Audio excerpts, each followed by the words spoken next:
શું તમે પણ જૂના જખમ કે રૂજાતા હોય તેવા ઘાથી પરેશાન છો? તો આ રહસ્ય આજ ખાસ તમારા માટે છે. આચાર્ય સુશ્રુતે હજારો વર્ષ પહેલા ઘા એટલે કે વ્રણને રૂઝવવા માટેના 60 પ્રકારની પદ્ધતિઓ સમજાવી છે સુશ્રુત સંહિતામાં, જેને ષષ્ઠી ઉપક્રમ કહેવામાં આવે છે.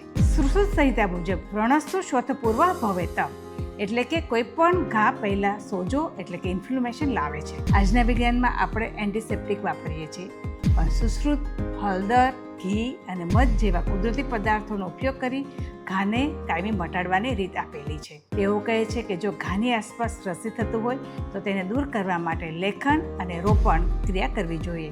લેખન એટલે કે ઘસીને ખરાબ ભાગ બહાર કાઢવો, રોપણ એટલે કે હિલિંગ કરવું.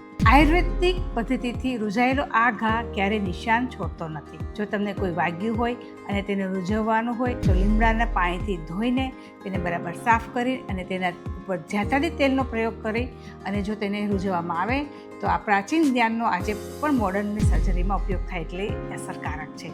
અને તમને પણ જો કોઈ વ્રણ થયું હોય, રૂઝ ના આવતી હોય તો આ પ્રયોગ અવશ્ય કરો.